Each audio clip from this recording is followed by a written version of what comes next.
Paper है, political science का paper है, उसके लिए 7 से 8 जो है टॉपिक्स हैं। टॉपिक समझ लें, गेस्ट पेपर समझ लें, या फिर आप ये समझ लें कि कौन से 7-8 सवाल हैं जिनसे हट के पेपर नहीं आता। लेकिन ये याद रखिएगा कि अगर सिर्फ सवाल बता दिए जाएं, स्टेटमेंट चेंज हो जाती है, स्कीम का आपको बताया जाएगा, तो वीडियो को आखिर तक देखें। जो स्कीम है वो मैं आपको बताऊंगा कि अगर एक स्टेटमेंट चेंज होती है तो आपने किस तरीके से पेपर करना है। तो आइए हम उस पर डिस्कस करते हैं। सबसे पहले मैं टॉपिक्स डिस्कस करूंगा। जल्दी जल्दी बोलने की वजह यही है कि वीडियो जल्दी खत्म हो, आप ज्यादा से ज्यादा पेपर की तैयारी कर सकें। सियासियात की तारीफ, सियासियात आप इसको टिक कर लीजिए। फिर उसके बाद कर लें इक्तदार आला, ये टॉपिक अभी बता रहा हूँ, इनके सवाल और स्टेटमेंट और स्कीम सारी साथ बाद में बता दूं। मुकन्नना अदलिया के फराइज है, सियासी जमातों की तारीफ, किरदार और फराइज है। ठीक है, रियासत की तारीफ, रियासत कर लें आप इसको, ये टॉपिक्स बता रहा हूँ। कानून का टॉपिक देख लें। उसके बाद आज़ादी, लिबर्टी, ये टॉपिक होगा, ये लाजमी होगा इंशाल्लाह। जमहूरियत, जमहूरियत के यानी कि आगे जो पहलू जितने भी निकलेंगे उन पर हम स्कीम में बात करते हैं। सियासी जमातें, ये टॉपिक हो सकता है। फिर आता है बिलवास्ता या बिलावास्ता, बराह रास्त जो तरीकाकार इंतखाबात का। ये जो मैंने सारे टॉपिक डिस्कस कर दिए हैं, इनसे बात बनेगी। और एक जो 20 नंबर का सवाल है जिसमें 4 सब टॉपिक्स होते हैं, वो आखिर में मैंने रखा हुआ है। ये जो 7-8 सवाल हैं, ये टॉपिक जो आपने कर लिए हैं, इनमें से अब सवाल किस तरह बनता है। अब पहला लेते हैं सियासियात। सियासियात की तारीफ आ सकता है और उसकी वुसअत आ सकती है, या सिर्फ सियासियात की वुसअत पूछ सकता है। अगर वो सियासियात की वुसअत नहीं पूछता, अहमियत पूछ लेता है या फायदा पूछ लेता है, अफादियत पूछ लेता है, सवाल एक ही है। आप लोगों ने कंफ्यूज नहीं होना, ठीक है।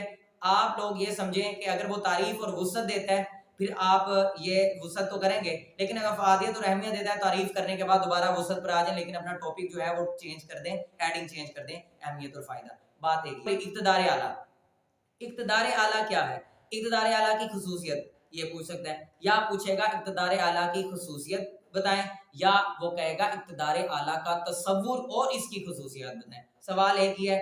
अगर वो आपको पाबंद करता है कि इक्तदार आला का तसव्वुर और खुसूसियत बताएं, तो इसमें आप 1-2 पैराग्राफ तसव्वुर पर लिखेंगे।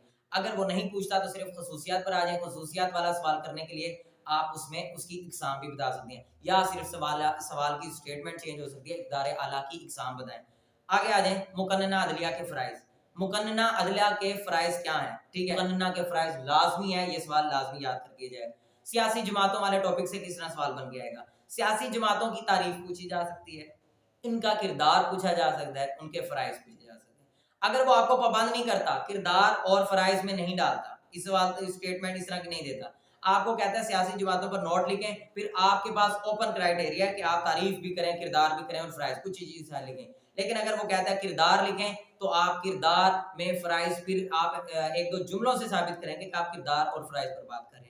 फिर रियासत क्या है? रियासत की तारीफ, ये हो सकता है, रियासत पर वजाहत। फिर ये भी पूछ सकता है स्टेटमेंट चेंज करके, रियासत की तारीफ करें और रियासत के लवाजमी अनासिर बताएं या इसके अज्जाए तरकीबी बताएं, ये स्टेटमेंट चेंज हो सकती है। फिर कानून है, कानून की तारीफ और इकसाम एक सवाल हो सकता है। अगर पिछले साल आया तो ये स्टेटमेंट, पिछले साल कोई और था तो कानून अगर आया था तो यही आएगा। कानून की तारीफ और अकसाम बताएं, या कहेगा कानून की तारीफ करें और इस्लामी कानून बताएं कि इस्लामी कानून क्या है, या पाकिस्तान का इस्लामी कानून क्या है। ठीक है, अब अगला सवाल है आज़ादी या लिबर्टी। इस टॉपिक से जो सवाल बनेगा, आज़ादी की वजाहत करें, आज़ादी की वजाहत करें, या पूछेगा आज़ादी की वजाहत के साथ साथ इसकी कामयाबी की शराइत बताएं, या आज़ादी के तहफ़्फ़ुज़ात पूछेगा। सिर्फ आज़ादी के तहफ़्फ़ुज़ात पूछ सकता है, या आज़ादी के लिए कामयाबी की शराइत क्या हो सकती हैं, ये पूछ सकता है। इन दोनों को मर्ज कर सकता है, या सिर्फ आपको ओपन क्राइटेरिया दे दे, फिर आप ये सारा सवाल उसी में ऐड कर सकते हैं, वो हो सकता है आज़ादी की वजाहत। अगला सवाल है जमहूरियत, ये टॉपिक था।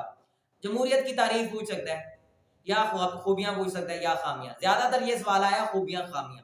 जमहूरियत की तारीफ करें, खूबियां खामियां। अगर वो कहता है जमहूरियत की खूबियां और खामियां बताएं, फिर भी आपने लाजमी तारीफ लिखनी है। ऊपर भी इसी तरह सवाल है। अगर वो आपको उनके सब टॉपिक्स में डाल देता है, पाबंद कर देता है, तो आप उस लफ्ज की, उस टॉपिक की तारीफ लाजमी करें। और 1-2 जो आरा हैं, जिस तरह आरा दी जाती हैं इब्न खुल्दून के मुताबिक, इब्न हासिम के मुताबिक, अरस्तू के मुताबिक, ये आरा लाजमी एक-एक करेंगे, इसका बहुत यानी कि अच्छा इमेज आता है। सियासी जमात है, सियासी जमातों की तारीफ पूछ सकते हैं, सियासी जमातों के फराइज पूछ सकते हैं। फिर एक सवाल है बिलवास्ता या बिलावास्ता तरीके इंतखाबात। ये 20 नंबर का सवाल अगर आ जाता है तो आपने 10-10 नंबर के हिसाब से निस्फ निस्फ करके बिलवास्ता पर लिखना है, निस्फ और बिलावास्ता तरीके इंतखाब पर लिखना है। ठीक है, तो आप दोनों तरीकों पर करेंगे तो फिर आपको अच्छे नंबर मिल जाएंगे। फिर अब बात करते हैं 20 नंबर का वो सवाल जिसमें आगे 4 जुज देता है या 3 जुज देता है। वो 4 जुज मैंने आपको डायरेक्ट ये नहीं कि 4 जुज कोई बताएगा वही पेपर में आएंगे, मैंने 6 निकाले हैं इसमें से जुज, ठीक है। वो आप 6 जुज समझें कि किस तरीके से आएंगे। मफादाती गिरोह लाजमी है, बार बार आ रहा है मफादाती गिरोह, फिर आप करेंगे फाशिज्म और मार्क्सिज्म, ये 3 टॉपिक हो गए। चौथा है इज्तिहाद, पांचवा रखा है मैंने बालिग राय दही, छठा मैंने रखा है राय आमा। ये 20 नंबर के सवाल में 4 टॉपिक्स जो आते हैं, इनमें से अगर फाशिज्म नीचे आ गया, फिर जरा देखें, फाशिज्म नीचे आ गया, ऊपर मार्क्सिज्म आ सकता है और मफादाती गिरोह 20 नंबर के लिए आ सकता है। यहाँ 5 नंबर का है, ऊपर बजात के साथ 20 नंबर का है, ठीक है। आप इन तीनों को देखें, मफादाती गिरोह, मार्क्सिज्म और फाशिज्म, ये तीनों है, ये स्कीम के तहत आती हैं। नीचे अगर 5 नंबर का आ गया, सब टॉपिक्स में आ गया, ऊपर ये 20 नंबर का इन तीनों में से एक आया होगा, ठीक है। तो उसी लेंथ के हिसाब से करना है। अगर नीचे बालिग राय दही आया है तो ऊपर एक लॉन्ग क्वेश्चन बन सकता है, राय आमा की तारीफ, राय आमा पर नोट, इसके लवाजमात और पैमाइश। अगर वो 20 नंबर के लिए ये सवाल नहीं आया, नीचे आएगा राय आमा पर नोट लिखें, तो फिर 5 नंबर का आप लिखिएगा। अगर ऊपर 20 नंबर के लिए आ जाता है तो फिर आपने उस पर तारीफ भी बतानी है, नोट भी लिखना है और उसके लाजमी शराइत और उसकी पैमाइश के तरीकेकार बताने हैं, ठीक है। नीचे भी वैसे पूछ सकता है कि राय आमा की पैमाइश का क्या तरीकाकार है, ये भी पूछ सकता है, ठीक है। इसलिए आप सवाल 20 नंबर का याद करें, लेकिन लेंथ के हिसाब से अगर नीचे आ जाता है तो 5 नंबर के हिसाब से करें, ऊपर आ जाता है तो आपने 20 नंबर के लिए करना है, ठीक है। फिर है बालिग राय दही, ये ज्यादातर 5 नंबर के लिए यानी कि सब टॉपिक्स में आता है। तो आज का पेपर जो मैंने डिस्कस करना था, वो कोई बात रह गई हो, मैंने तो कोशिश की है अपनी तरफ से मुकम्मल डिस्कस किया जाए, कोई बात रह गई हो तो आप मुझे कमेंट सेक्शन में लाजमी पूछ सकते हैं। एक दिन रह गया, मेहनत करते रहें, अपने माँ बाप का नाम रोशन करें, मुल्क पाकिस्तान का नाम रोशन करें, चैनल का जरूर ख्याल रखिए। अल्लाह हाफिज।